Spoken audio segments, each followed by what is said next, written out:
Dacian, Antonin, and Hello. we've been discussing some interesting subjects. The origin of the European people, is that correct? Or what we know as the white people, would that be correct? Exactly. The origins of European people. Well, white European people. Sure. You see, you are now in a country called Romania. But this country, a long time ago, was not called Romania. It was called Dacia, like the brand of the car. So this country, Dacia, the people who lived here was called Dacian people. You're saying that the original Romanian language is a Dacia type language. Would that be correct? No. Wait. So in this country, there lived the Dacian people. Because all the time there were wars going on. People from another cultures and races came in war with the Dacian people. They had to move themselves, not all of them, but a huge number of them had to move from Dacian territory, Romania, to the other countries around. So they moved to Holland, and they call themselves Dutch. They moved to Germany, and they call themselves Dutch, but actually they are original from this place, and we call ourselves Dacian people. Dutch. And how far does this, can you trace the Dacian people back? How many centuries? The Dacian people are many, many centuries before the Roman Empire. Actually, the big Caesar of Roman Empire, Trajan,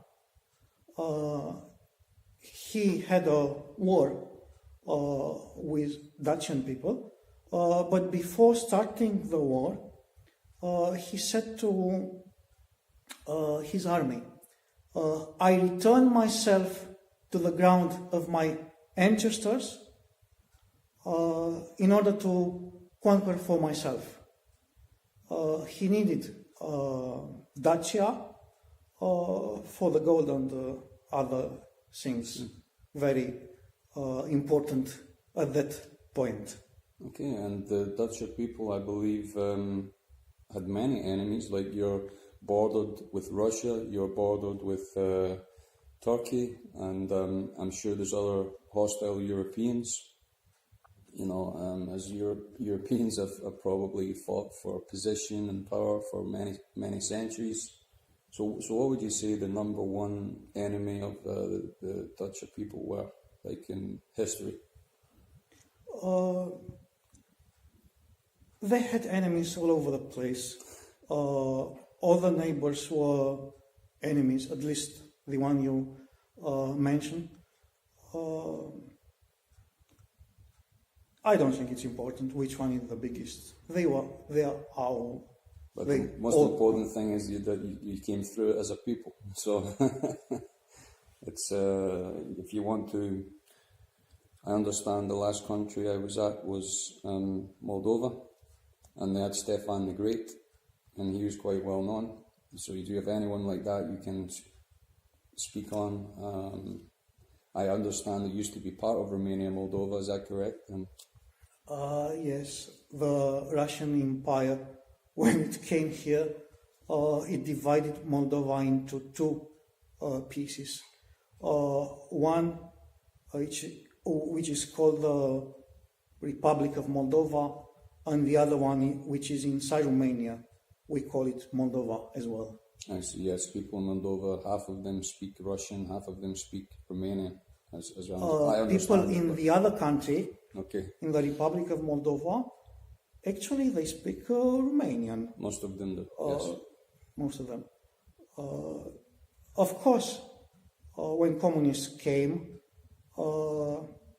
they decided to deport a lot of Romanians and move to Siberia. And came a lot of Russians from all over, from all republics came to Moldova in order to populate the country. The people, the Moldavian people, it's what it is. I consider it Romanian people. Okay. No doubt. Because it doesn't matter how many Russians they got inside the country. Somehow, the children and the people that Still are born here yeah. become like Romanians. Yeah, I just find Romanians very interesting because I meet many Christian Romanians throughout Europe and they're serving the Lord. And so I believe that they're a special people and, you know. They're good Christians. Yeah, good Christians. They must be.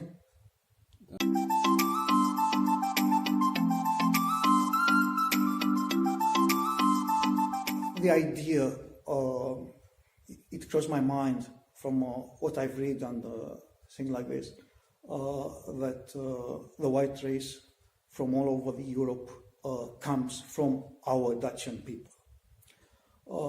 But a few years ago, the librarian of the Vatican, the man in charge with the books, had an interview.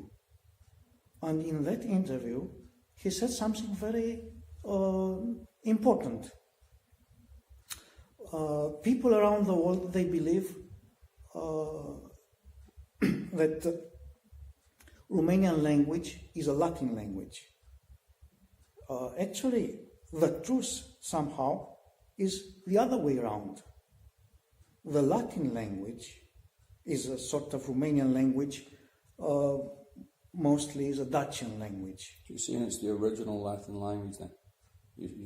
That's what you would... The Dacian language was the initial language of all languages spoken by the white race in Europe. In Europe. Which you believe you can predate Rome? Many, many centuries before the Roman Empire. Yes. Because Dacian people had to move all over the places in so many countries. Eventually they stationed in Rome. So with the culture, with the language and everything, they somehow succeeded to make the Roman Empire. But it was based on a Dacian language.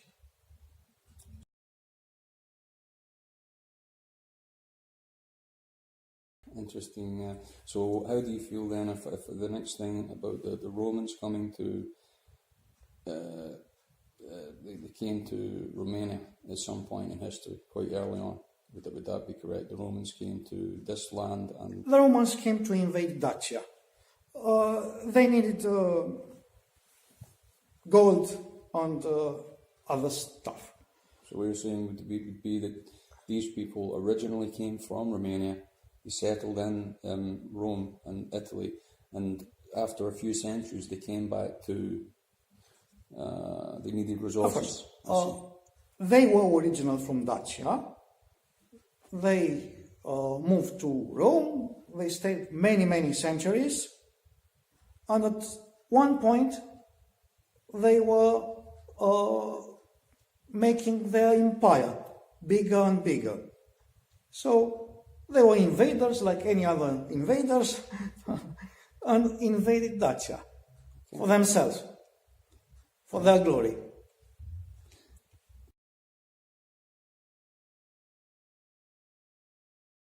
Okay, next question I'll say, how do you see the development of Christianity within Romania? Like the history of the church and... Well, you see, somehow here in Romania we have plenty of Christians. I mean, 85% of the population is made by Christians. And it's normal to be like this. First of all, because the Dacian people have a religion. They call their god Zalmoxes. And the commandments that Zalmoxes gave to them are pretty similar with the commandments of Jesus Christ. And the first apostle that put his legs on Dacia was Andrei. And for him, to preach the gospel was very easy because Dacian people, in their structure and in their culture and in their religion, was something very similar to the Christianity. Okay, so this name that you mentioned, the Moses? Zalmoxes, the god. The god. The god Zalmoxes. So there's a god called Zalmoxes.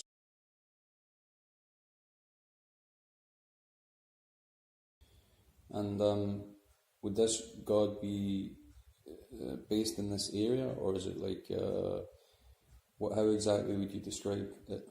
You know, it has similar commandments to what you see the Bible has, or the New Testament. Yes, it was a few decades before Christ. So what would Zalmoxian religion? Let's put it a few decades before Christ. So I mean, would they be like the Ten Commandments, or they wouldn't be that? Would they be along these lines, or would they be? Could you tell me some of the commandments? Or well, in my faculty, I study theology. I had to study the Dacian religion. Their commandments and everything is a little bit different. They have something about the fire. It's very important for them.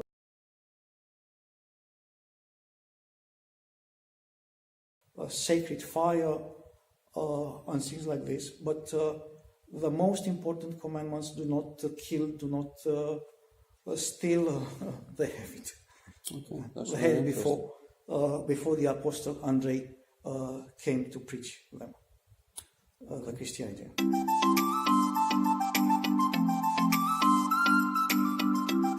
Asking you about, let's say, the past 100 years.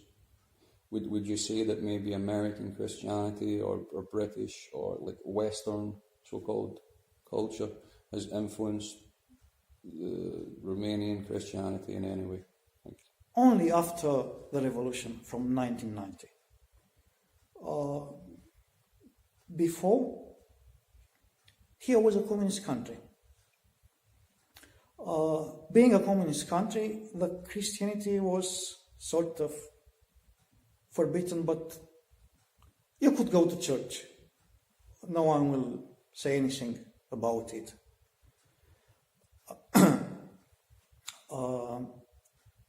So there were majority of people Orthodox.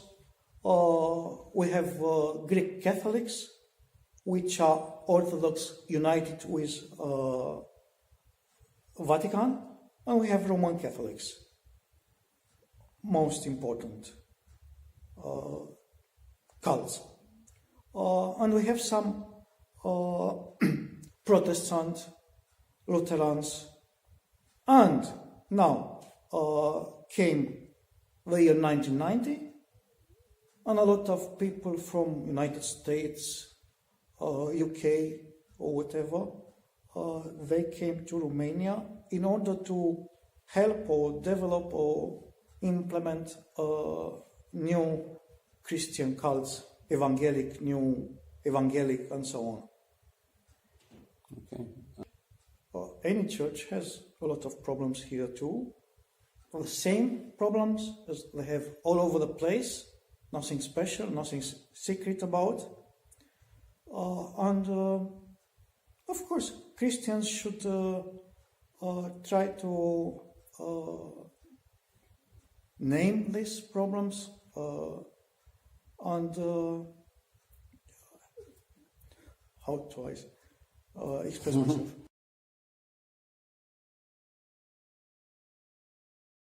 So far, we have the origin of the Dutch people. They have gone throughout certain lands in Europe. We've spoken about Rome as well. You believe that they mostly or entirely consist of the Dutch people from here in Romania. So that's what I understand. And just a little bit more about the God that existed here. This is an interesting thing. So so I don't know. So I'm just trying to say, okay, So, how does this you want to talk culture, more about... how does this culture from like that you know about from 2,500 years ago or whatever, there's that culture, and how does it relate to the church today, so we can make a connection, because you said that it's very much like the gospel, you said, or it's very much like the commandments of Jesus, you said, so you can maybe talk a little bit more about that, because I feel it's a little bit vague, so maybe you can just speak a little bit more on that subject if you want. So it's the original God of the Dutch people, the Dutch people. The Dacian people. So I'll get the the correct Dacian spelling, religion, the Zalmoxian religion. Well, they had some very interesting things. For instance, they believed in the never-ending life, about themselves being immortal. And also, they didn't care about their body. You see, from time to time, before going to war or something, they had a tradition. They had to choose 5 of their best young men and had to throw them inside many spears. Wow. And if they all died, they were very happy about it. Said, well, our God received our gift. But if the young people didn't die in that spears, well, the God is not happy. I see. About our sacrifice. But you understand, okay? So I mean, so that's an ancient tradition that goes back, let's say thousands of years. I take it as different now. So how is the church itself, influenced that aspect? Would you say? One more thing I had to add about them. Also, when they had to bury someone, which probably was with fire, burn the dead, or whatever they did. The funny thing is they were very happy about people who died. They were very happy and having a party for the deceased. I see, okay. And coming to our days, of course, someone in your family dies, you cry and so on, go to cemetery and put the dead inside the ground. But afterwards, you have like a big table with plenty of food and alcohol, and is turning from crying into laughing, ha ha ha, he he he, conversations and things like this. All right, so and somehow it reminds us of the things they did with the previous religion. I see. But, yes, you came in a very interesting country. And I'm glad that I told you probably new things for you. Is there anything else you want to speak about or add to it, or Like, for example, the women will wear head coverings. Like, most of them don't have it in the West. They don't do that in the West. I notice here the women put the... They have it here. Yeah. I can tell you why they have it. You see, when they come to the church and listen to the gospel, they had to put that, we call it basma, on the head, to cover the head. Actually, what they cover is their hair, because a woman with her hair, she's seducing the people around. So that's like a Middle Eastern biblical sort of a tradition. It goes to the Middle East and... So in order not to seduce inside the church, the Muslims believe then in this as you well. cover your hair. So the Muslims have a tradition about this because I think it's from Abraham, it's from like an ancient sort of a Semitic, you might call it, religions that believed these things. In the Bible, the New Testament speaks on it as well. So these traditions, I believe, are traditional biblical values. Sure. That have been preserved. Yeah, but so we see obviously like the West, 99% of churches, something like that, 99% of churches, the women will not cover their heads. So, but you don't see the West influencing the church in that area. That's something that's just not. There's no. If you go to a Catholic church, in Romania, the women do not cover their hair. I see. It's interesting. If you go in an Orthodox church, probably you will find half. I don't know. Somehow it's not compulsory to cover your hair as a woman. But the idea to cover the hair was not to seduce people around. Correct. I'm interested in the Orthodox Church in Romania, and you can speak more about this if you want, but do you see the Orthodox Church in Romania as closer to your ancient religion, or do you see the Catholic Church as closer to it, or how do you see that exactly? No, what I told you is that when the first apostle came to Dacia, it was very easy for him to preach the gospel, because the Dacian religion was close to the Christianity. In other words, the culture, Yes. But from those days till now, it's a huge difference of time. So 2 millennia. I don't know what to say nowadays. So like the Orthodox Church, how do you see, there's obviously differences between the Orthodox Church and the Evangelical Church, what we call the Evangelical Churches, Baptists, Evangelicals, Pentecostals, that type of thing. So there's a difference between the Orthodox and these certain so-called Evangelical denominations.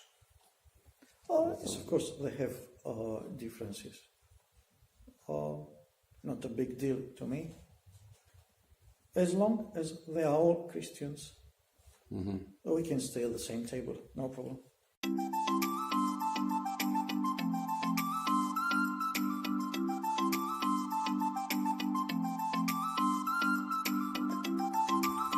Anton, thank you for sharing these things. Sure.